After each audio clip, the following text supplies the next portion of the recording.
Panthers Hall of Famer Luke Kuechly might have him a little draft crush for a prospect in this class. He may not be alone. Jacob Rodriguez was a name that Luke Kuechly mentioned recently on his podcast with JJ Jansen on the Carolina Panthers YouTube page. This is what he had to say. And then my favorite guy is Jacob Rodriguez, the kid from Tech. Hold on, before we get you to Jacob Rodriguez, because I think I like him. You like him a lot. Real fast.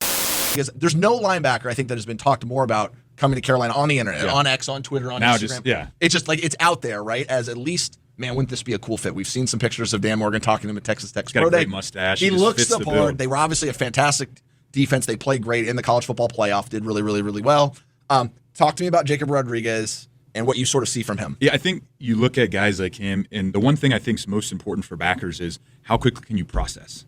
How quickly can you be lined up, you see something happen and know exactly where you're going to go, and I think he's really good at that. I think he's a really good tackler, and his ball production has been phenomenal. I think 4 picks last year, had 7 forced fumbles. He was behind the line of scrimmage TFL-wise 11 times, which in college football is a big number, and he's an attacker. Okay. Like he goes and gets it. He doesn't wait. There's a lot of guys that are big and can run that make tackles down the field, and you need guys to do that. But it's fun when you watch guys play backer and they go this way. And they go forward and they attack on angles, and you watch guys play, and it's very easy to see with certain guys how much fun they have playing football, and he's one of those guys. I mean, he just flat out came out and said that he liked him, talked about his ability to process and the instincts, the turnover production, and just why he appeals to him. I think he sees a lot of the type of style of play that he had in terms of just being able to run and go get it. Not saying that Rodriguez is Luke Kuechly, but Luke Kuechly is a guy that loves seeing instincts and all that stuff more so than ability and talent. Not to mention, even though Luke Kuechly was a great athlete at linebacker, but all that being said, he's not alone.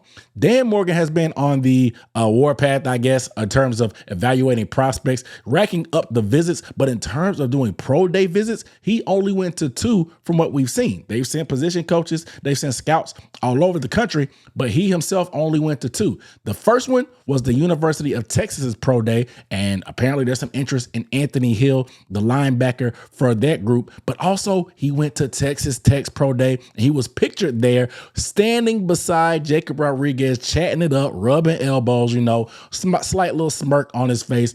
The interest could be real. There's been a lot of smoke out there on the internet. More fans just love this guy and they want to bring him in. Even though the Panthers signed Devin Lloyd, they want to pair him up with a guy like a Jacob Rodriguez to have a pretty good tandem. And again, Luke Kuechly and Dan Morgan, there's obvious love there between the two, and for good reason. Rodriguez was super productive on one of the best defenses in the country that went to the college football playoff. This guy had 7 forced fumbles in 2025. He's pretty much mastered the peanut punch and crossing turnovers. He also had 4 picks. And so that type of ball production is just not something that you can ignore. And there's a reason why he got Heisman votes and pretty much cleaned up the award standpoint for a linebacker in the country. So in this video, we're going to talk about and look at some tape of what makes Jacob Rodriguez tick, what exactly Luke Kuechly was talking about, and some concerns I may have if the Carolina Panthers were to add him. So the first thing Luke talked about was the ability for him to just see things, process it, and go get it. So, and that's one of the things I want to start with in this film breakdown. Here you can see Rodriguez here in the middle of the field, and he's just going to look side by side, and you're going to see the run come to the middle of the field. Good job getting over there, playing agility, finding the hole and shooting the gap to get there and make the play. Again, let's start it off in slow motion. Just see how he processes. Playing with Lee Hunter in front of you, he's a space eater, so he takes up a double team. There's size concerns a little bit with Jacob Rodriguez, but when you have a front in front of him that can absorb the line, swarm the lines and not allow guys to get up to the second level, he's able to scrape over into the gap, find a play, and get there and just make the play and stop them for a minimal gain. Just great job there with the agility to be able to exchange gaps and move over side by side. Again, here he is again, taking on a block, sheds the block here, finds the running back in the hole and stops him in his tracks. Great job there. Again, just when the lineman comes to the second level, is able to see it, look through the lineman, maintain vision on the backfield. Once he sees the cutback, he sheds the block, still maintains his gap, and makes the play on the ball carrier, getting him down. Just great job here, finding things and finding the way to the ball carrier at the line of scrimmage. Here he is right here on the right side. They're going to get a couple pullers coming out. He's going to discard that puller there and end up getting the ball carrier for another TFL and taking him down with a little bit of help from the gain. But again, just seeing him locate the ball, see it, and see how fast he's able to get there. I think there's some gap exchanging here where guys are going to crash. He's going to be responsible for coming out here, but he does his job. The ball comes to him. He sees the pullers coming across the formation and the ball carrier coming to that way. And so again, he's just there. He's there waiting at the line of scrimmage, discards the guy that tries to block him, gets in there and wraps him up and makes the play for a tackle for a loss. So just great play, being able to read, react, and diagnose and get there. The other thing that we talked about was the 7 forced fumbles. And just watch how he mastered this peanut punch and the accuracy, the precision he's able to do it with. I don't know what school he went to be able to master this, but again, he has a canny ability to go for that for the guys that are least expecting. These guys don't carry the ball every play. You have receivers here on the screen. He punches it out immediately. The timing is phenomenal. As soon as the guy catches the ball, he's still trying to tuck it away. It's not really secure and high and tight on his chest. Watch him come down flat, recognize what's going on. You can see that arm wind up, and it's just beautiful accuracy to land it right on the ball. Boom, arm across, gets him down as well. And the gang is there to recover the fumble. Major play. These ability to cause turnovers like this is huge in the NFL. More possessions for the team. Here he is again at the top of the screen. Same scenario. A tight end screen this time. Avoids the block. First thing he does for a tight end that rarely gets the ball. Punches at the ball. The ball comes out. You can see the gang jumps on it as well. Another major turnover play in your own territory as well. Again, sizes him up. Avoids that block. First thing he does on arrival, that arm winds up, boom, ball comes out. You can see the team jumps on it here. The safety gets his teammate, and the energy he has after that is amazing. You can see it's a game-changing type of play. Again, here he is at the top. There's going to be a quarterback run here to the goal line, and he's not going to be the first one. He's going to take on the block. Other guys are there, but he's going to be second. Fumbles the ball and ends up a guy getting ready to try to stretch the ball out maybe for the pylon as the quarterback. He's been over. He's coming from inside out. If you have that ball on that inside arm like he does, he's reaching for it and winding up. You can see that mitt right there getting ready to hit the ball. Ball comes out and is bouncing around. They're able to get it, but again, keeps him out of the end zone. If you're able to get a stop like that and you turn the ball over, that takes points off the board for the opposition. So let's look at him in coverage this time here. He's going to be here, and this is his ability to create turnovers with the ball in the air. And again, he's a fluid athlete, not the best athlete, but he's fluid in terms of his movement. Former quarterback back in the day. He actually had a wildcat package, a wild stash package because of his mustache where he had 2 rushing touchdowns. But again, the fluidity in coverage, the ability to be a former quarterback and understanding coverage and reading the quarterback's eyes. He's able to take that drop to the left, breaks to the right because he sees this coming across the field, undercuts it. And again, the ability with the ball in his hands because he has experience on offense. You see the agility, man. And again, let's just run this back one more time, man, because again, just watching the quarterback's eyes. Gets his drop, reads his keys, sees the quarterback, looks his way, but looks to the right, understands what concept is coming, doesn't even see the receiver coming. You don't even see him look over to the receiver. He's just reading the quarterback's eyes. The quarterback's eyes takes him to the ball. And that's just instincts about there and able to make plays. It can get him in trouble sometimes reading those eyes if a quarterback pump fakes and looks him off. But again, if you stare at the guys underneath, he has the ability to make those plays with 4 interceptions in his career. We can ask for.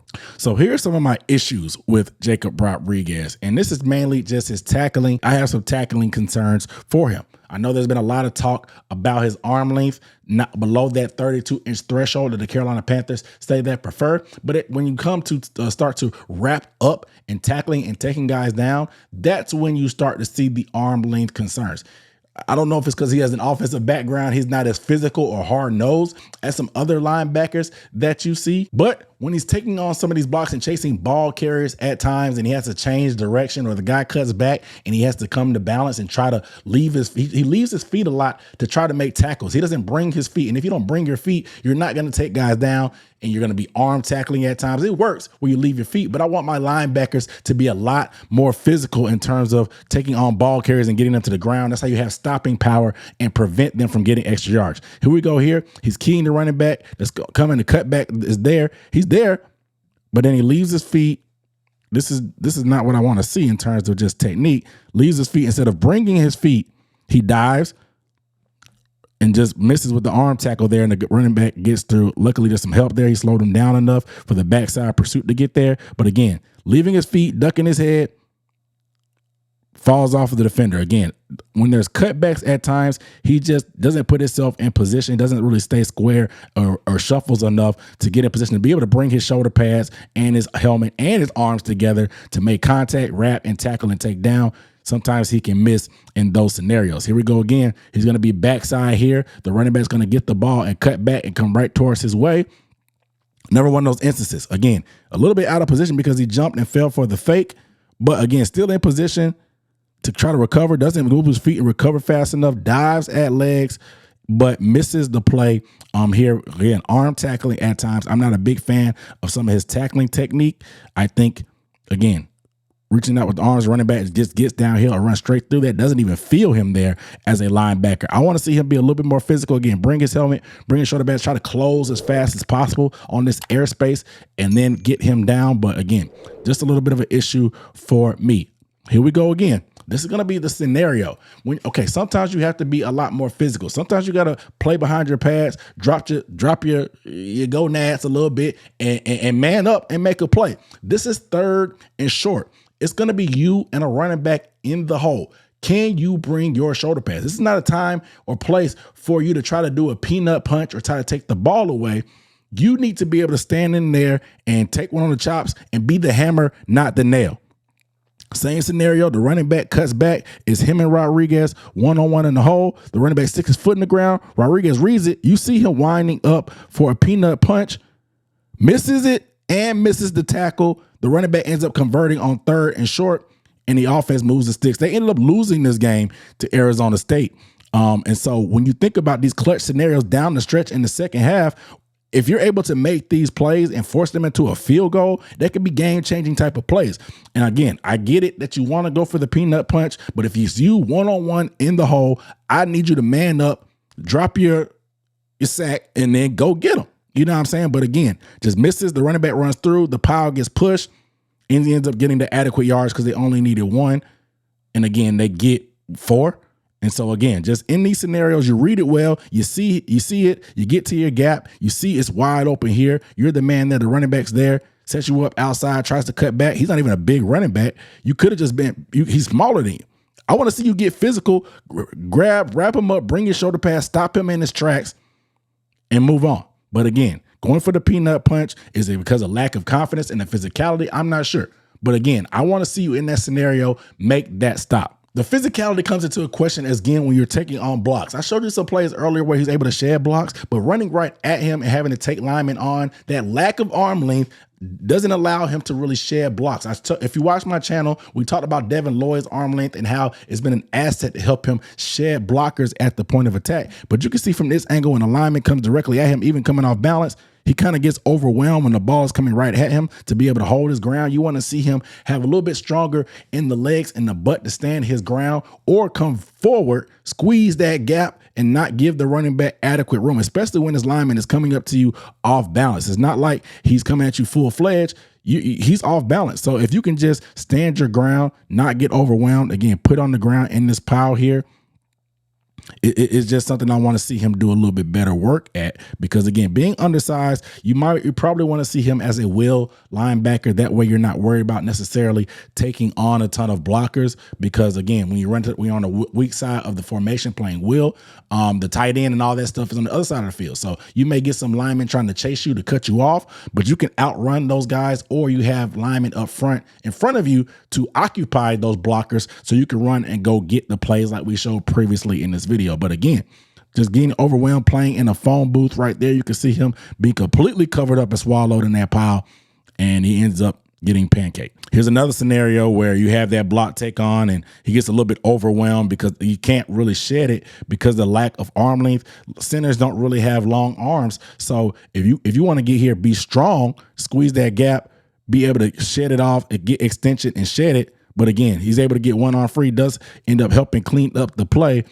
But you can see being able to take that on. You want to see him, when he reads it, get downhill, take it on with force, get some knockback, not catch the block 4 yards downfield and end up getting pushed back even more and overwhelmed to not being able to shed.